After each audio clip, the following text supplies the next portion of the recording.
अध्यात्म विज्ञान कोई धर्म या संप्रदाय नहीं है, ये स्पिरिचुअल साइंस है जो कुदरत के कानून पर आधारित है।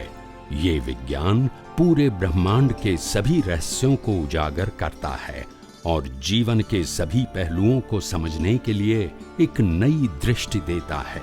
इसी को आर्ट ऑफ विजन कहते हैं, दुनिया को देखने की एक नई दृष्टि, जो अध्यात्म विज्ञानी परम पूज्य स्वामी श्री कमलेशानंद जी के निर्देशन में सनातन सत्य का अनुसंधान कर हमारे जीवन को प्रकाशित करे। जय सच्चिदानंद। हम जिस जगत में जीते हैं, दो तरह के मोटे मोटे जीवन होते हैं। एक गृहस्थ जीवन होता है, एक संन्यास का जीवन होता है, और दोनों के अलग अलग नियम कानून कायदे हैं। तो सामान्य व्यक्ति गृहस्थ जीवन में आता है, क्योंकि दोनों जीवन में से एक को भी स्वीकार नहीं करे तो वह व्यक्ति समाज की नज़र में अनैतिक हो जाता है और अनैतिकता कर बैठता है, क्योंकि उसके ऊपर कोई जिम्मेवारी नहीं, उसके ऊपर कोई मर्यादा नहीं, उसका स्वयं का कोई लक्ष्य, वो लक्ष्य विहीन है। ये हमारे शास्त्र भी बताते हैं, हमारी आश्रम व्यवस्था भी बताती है। तो स्वामी जी, जो गृहस्थ जीवन है उसके अंदर लंबे समय तक जो साथ देने वाली होती है पत्नी होती, यानी पति पत्नी का जीवन गृहस्थ जीवन कहलाता है। और शास्त्रों में उसकी बड़ी प्रशंसा। और भारत का जो पति पत्नी का जो वैवाहिक सिस्टम कहिए, पारिवारिक सिस्टम कहिए, वह तो अद्वितीय है। तो ये क्योंकि वो लंबे समय तक रहती है और सबसे बड़ी पार्टी है, लेने की दृष्टि से, देने की दृष्टि से, सेवा की दृष्टि से, कष्ट की जी से, क्योंकि जीव सबसे ज्यादा वो पास रहती है और सबसे करीब रहती है, वो फाइल नंबर 2 है। तो इसलिए स्वामी जी, पति पत्नी का दिव्य व्यवहार, इसके ऊपर आप अध्यात्म विज्ञान की दृष्टि से प्रकाश डालिए। ये दिव्यता से प्रारंभ हो और दिव्यता से अंत हो, इसका पूरा आप चित्रण कीजिए। देखो, जीवन और दिव्य जीवन, इसमें बहुत अंतर है। जीवन एक दूसरे से एडजस्ट होकर जीना, एक दूसरे को हेल्प करने के लिए जीना, शांति से जीना, सुख प्राप्ति के लिए जीना, परिवार के लिए जीना, एक दूसरे को समझ कर जीना, ये एक बात है। और दिव्य जीवन जीना, वो एक अलग बात है। सामाजिक जीवन एक अलग बात है और दिव्य जीवन अलग बात है। दिव्य जीवन का मतलब आत्मा की अनुभूति के लिए साथ में रहकर जीना, और व्यवहारिक जीवन, सामाजिक जीवन, बाह्य जीवन, भौतिक जीवन जीना मतलब एक दूसरे के साथ सहयोग करके, परिवार के साथ सुख दुख बांट करके, एक दूसरे के साथ खड़े रहकर जीना, और अपनी पकड़ समय समय पे छोड़ करके एडजस्ट होकर जीना, ये भी एक जीवन जीने का तरीका है। हम दोनों की बात करेंगे। पहले करेंगे सामाजिक जीवन, सामाजिक फैमिली लाइफ का जीवन, जिसमें हस्बैंड वाइफ मूल पात्र है। हस्बैंड वाइफ दोनों को अपने जीवन में इतना तो जरूर समझना पड़ेगा कि हम दोनों को माता पिता ने ही जन्म दिया है, चाहे लड़का है चाहे लड़की, और कुदरत ने हम दोनों को साथ में रहने का एक संजोग दिया है, पति पत्नी के रूप में। माँ बाप तो हमारे दोनों को अलग है, मगर दोनों के माँ बाप से हमारा जन्म हुआ है। लड़के के माँ बाप से लड़का का जन्म हुआ और लड़की के माँ बाप से लड़की का जन्म हुआ, और दोनों साथ में लग्न करके रहते हैं, गृहस्थ जीवन बिताते हैं।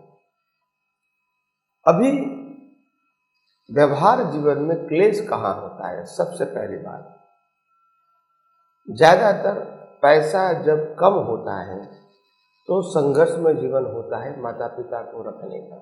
हम जब चलने नहीं सके तो वो चिंता करती थी कि वो चलना क्यों जल्दी सीख जाए तो अच्छी बात है। हम जब बोलते नहीं तो बोलने के सिखाने के लिए भी उन्होंने बहुत प्रयास किए हैं।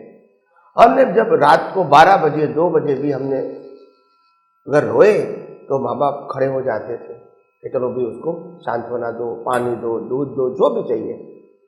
तो ये उन्होंने अपनी सुख को त्याग करके हमको पालन पोषण करके बड़ा किया है। ऐसे लड़की को भी इसी प्रकार से किया है। हम ऐसा नहीं मानते कि लड़की को ऐसा नहीं किया है उनके माँ बाप ने। मगर प्रश्न ये कि हमारी भारतीय परंपरा जो है कि पत्नी पति के साथ रहती है या पति के परिवार के साथ रहती है, ये हमारी भारतीय परंपरा है। और इसीलिए पत्नी शादी करके पति के घर में जाती है और वो पति के घर पे माँ बाप भी होते हैं और उनके भाई बहन भी होते हैं। ये हमारी परंपरा है। तो ये परंपरा तो है, उसमें पति को ये समझना है कि पत्नी अपने घर परिवार और अपना पूरा वातावरण छोड़ के हमारे घर पे आई है, तो इनको रिस्पेक्ट करना, इनको एडजस्ट होना, इनको सिखाना, उनकी छोटी छोटी गलतियों को माइंड में नहीं लेना और हो सके इतना अपनी घर की जो व्यवस्था है उसमें उसको हिस्सा बना देना ताकि उसको अलग नहीं लगे। हो सकता है उसमें 1, 2, 3, 4 साल का समय लग सकता है पूरे घर में मिलजुल जाने में। और पत्नी को भी ऐसा होना चाहिए कि यही मेरा परिवार है। ऐसा नहीं कि मेरा माँ बाप या भाई बहन नहीं है, मगर ये परिवार इसीलिए कहा गया क्योंकि ज़्यादातर मेरे को उसी परिवार के साथ समय बिताना है। तो अगर मैं परिवार नहीं मानूंगा, मैं कहूँगा ये मेरे माँ बाप नहीं है, ये मेरे भाई बहन नहीं है, ऐसा मैं नहीं मानूंगा, तो फिर डिफरेंस तो रहेगा। आपको मालूम है आपके घर में आपके माता पिता भी थे, आपके भाई बहन भी थे और डिफरेंस ऑफ ओपिनियन उस समय भी होता था, मगर उस समय आपकी दृष्टि में क्या था, ये मेरे भाई बहन है, ये मेरे माता पिता है। तो फिर जो टकराव होता था एकदम शांत हो जाता था क्योंकि मेरा ही तो है। और यहाँ आप मेरे माता पिता नहीं है, मेरे भाई बहन नहीं है ऐसा मानते हैं, तो फिर बीच में अहम आ जाता है। तो ये नहीं होना चाहिए, तभी आपका सोशल लाइफ अच्छा जाएगा। दूसरी बात यह है कि ज़्यादातर व्यवहार जीवन में क्या होता है कि माँ बाप तो माँ बाप होता है, चाहे लड़की का चाहे लड़का का, और दोनों को कोई भी तकलीफ है, कोई भी एज में, शारीरिक कहो, आर्थिक कहो, मानसिक कहो, सामाजिक कहो, ऐसे प्रॉब्लम जीवन में आते रहते हैं। तो हमको खड़ा रहना है, वो सोच हमारी होनी चाहिए। लड़के के माँ बाप भी माँ बाप है और लड़की के माँ बाप भी माँ बाप है और दोनों को जन्म दिया है, बड़ा पाल पोस के बड़ा किया है। तो दोनों की जिम्मेदारी होती है कि अपने माता पिता को समय समय पर जरूरत के मुताबिक हेल्प करें। यहाँ प्रश्न ये आता है कि लड़की क्या कहती है कि लड़के के माँ बाप को आप ज़्यादा हेल्प मत करो, पैसा मत दो, सुविधा मत दो, और लड़की को लगता है कि क्योंकि मैं तो यहाँ रहती हूँ तो मैं जब भी जाऊँ तो मेरे माता पिता को और ज़्यादा हेल्प करूँ, प्यार करूँ, उनके साथ समय बिताऊँ। ये रहता है, करेक्ट है, गलत नहीं है, मगर प्रश्न ये है कि लड़की को लड़के के माँ बाप को भी माँ बाप मानना चाहिए और लड़के को लड़की के माँ बाप को भी माँ बाप मानना चाहिए और दोनों को दोनों माँ बापों को हेल्प करना चाहिए, तभी आदर्श जीवन बनेगा। वो माँ बाप शब्द फिर इसमें लड़का लड़की का नहीं आना चाहिए।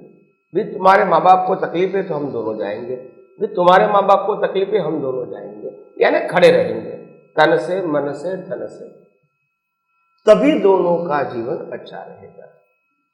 दूसरी बात क्या है, जो बड़ा परिवार होता है इसमें जो बच्चे होते हैं, जो हमारे सास ससुर रहते हैं, तो जल्दी बड़े हो जाते हैं और उनके साथ अनुभव का ज्ञान भी वो बांटते रहते हैं बच्चे को।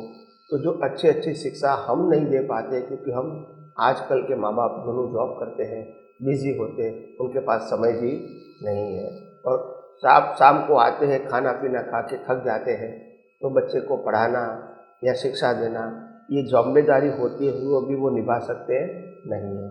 तो इसीलिए जो घर में बुजुर्ग माँ बाप हैं उसको भी इज्जत करो और उनके हवाले बच्चे को सौंपो, तो हमारी एक जिम्मेदारी वो हल्की कर देता है। दूसरी बात, हमको कहीं दोनों को बाहर जाना है तो बच्चे को रखता है। तीसरी बात, अगर बच्चा बीमार भी हो जाता है तो वो संभाल लेता है, बच्चा छोटा भी है तो वो संभाल लेता है, यानी बहुत सारे काम माँ बाप करते हैं। तो इसीलिए उनको भी लगना चाहिए कि 15, 20, 25 साल तक जो बच्चे बड़े हो जाते हैं वहाँ तक मेरे को माँ बाप की तो बहुत ज़रूरत है। तो बच्चे को, लड़के को ऐसा मत कहो कि तुम अपने माँ बाप से अलग हो जाओ, ऐसा मत कहो। और हो सकता है ज़्यादा बुजुर्ग हो जाते हैं, बच्चे बड़े हो जाते हैं, उनकी शादी भी हो जाती है, तो भी आप उनके माँ बाप को साथ में रखो, क्योंकि जैसे जैसे उम्र बढ़ती है उम्र वाले व्यक्ति को ऐसे अपने ही बच्चे की, बहू की ज़रूरत ज़्यादा होती है। क्योंकि जब जब आपकी उम्र बढ़ जाती है तो आप में इतनी आसक्ति आ जाती है कि छोटे छोटे काम भी आप नहीं कर सकते हैं या तो कष्ट होता है। तो अगर घर के व्यक्ति है उनके सामने ये समय प्रसार करना अच्छा होता है, बाहर के व्यक्ति आने के बाद वो आपको हेल्प करेंगे तो अच्छा नहीं लगता है। तो इसीलिए मैं समझता हूँ संयुक्त परिवार में रहना वो पूरे परिवार के लिए हितकारी है और उसमें कोई डिफरेंसेस नहीं होना चाहिए। तो और दूसरी बात है कि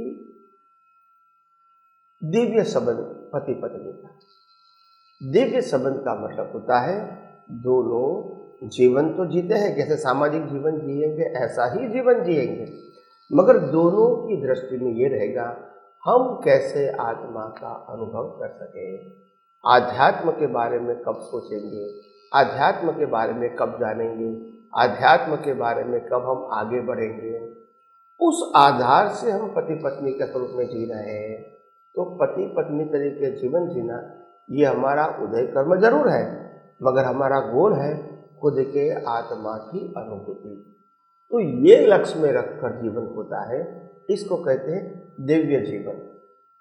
तो दोनों जीवन में भी हमको आगे बढ़ने के लिए एक पवित्र रिश्ता होना चाहिए, समझदारी का रिश्ता होना चाहिए।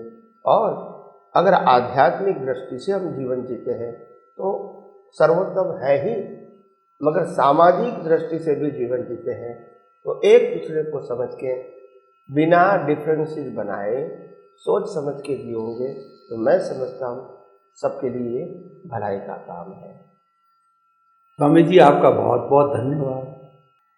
स्वामी जी, जो परिवार बनता है, पति पत्नी, बाल बच्चे, माता पिता, क्योंकि आज का तो संयुक्त परिवार कहीं कहीं देखने को मिलता है, ज़्यादातर न्यूक्लियर फैमिली है। और न्यूक्लियर फैमिली में वो लोग धन्य हैं जो अपने माता पिता को साथ रखते हैं।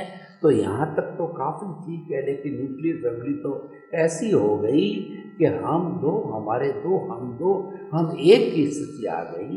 तो अब हम जो पति पत्नी का दिव्य व्यवहार की बात की, माता पिता की सेवा की बात कही, अब बाल बच्चों पे मैं आता हूँ।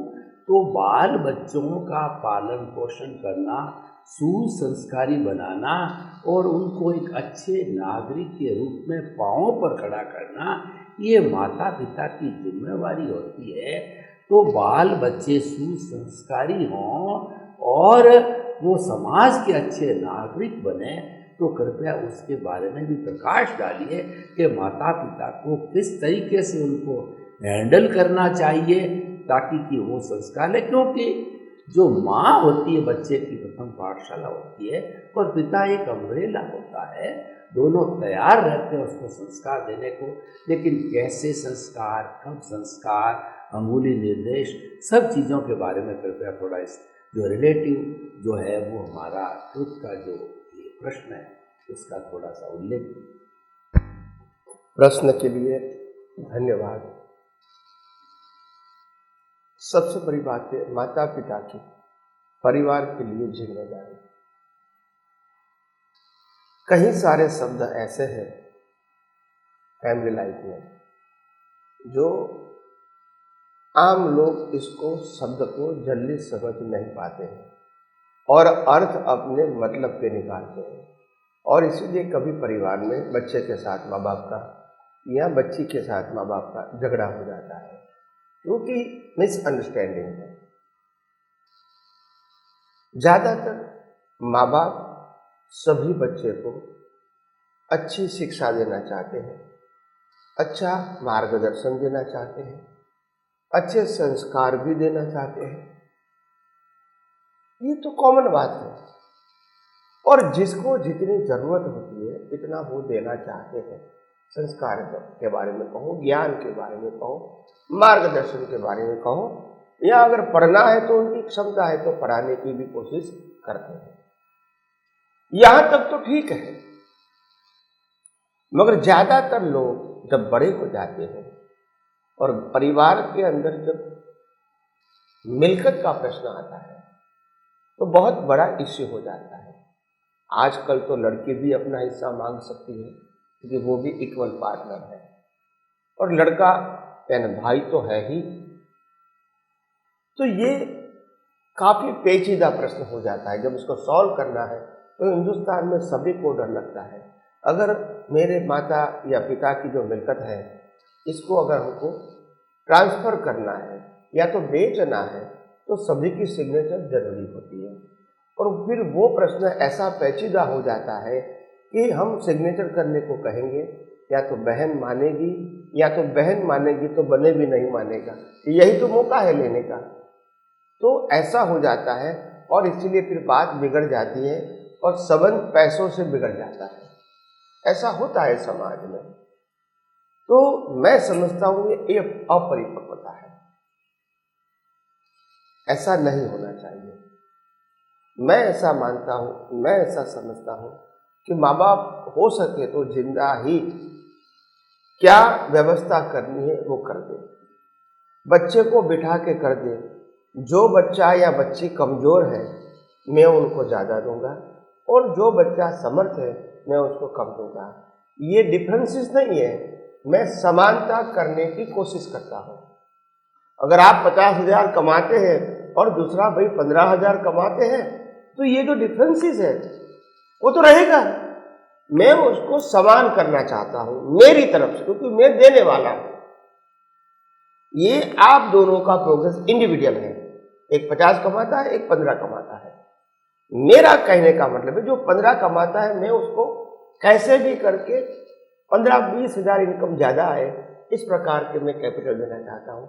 और जो 50,000 कमाता है उनको 10,000 कैसे मिले इनकम, इतना मैं पैसा देना चाहता हूँ। यहाँ अमाउंट का डिफरेंस मेरी दृष्टि का, मेरे स्वभाव का डिफरेंस नहीं है, मगर जिनको जरूरत से कम मिलता है तो उसको ज़्यादा देने की मेरी कोशिश है ताकि वो भी आनंद में रहे, और आपको तो ज़रूरत के मुताबिक पैसा मिलता है, तो इसीलिए अगर आपको कम भी मिलेगा तो कोई फर्क नहीं रहेगा। तो ये दोनों में समानता रहे, दोनों में झगड़ा नहीं रहे, और छोटे भाई बड़े भाई को या तो कम पैसा कमाने वाले ज़्यादा पैसा कमाने वाले पैसे नहीं मांगे और संबंध नहीं बिगड़े, ये हम करना चाहते हैं। तो इसीलिए मैंने कहा कि संबंध ऐसे होने चाहिए ताकि दोनों का अच्छा बना रहे। तो मैं आप सबको बिठा के कहता हूँ ये मेरी दृष्टि रहेगी। मेरी दृष्टि में भेदभाव नहीं है, मेरी दृष्टि में आप सब समान रहो। जो कम कमाता है वो भी आगे बढ़े, और जो ज़्यादा कमाता है वो उनके साथ सेट होने का, इक्वल होने का प्रयास करे, ताकि जो डिफरेंसेस है और फिर राग द्वेष बनेंगे आपके और उनके परिवार में वो नहीं बने। यही मेरे कहने का। धन्यवाद। समस्त श्रोताओं की तरफ से कृतज्ञता। जय सच्चिदानंद। जय सच्चिदानंद।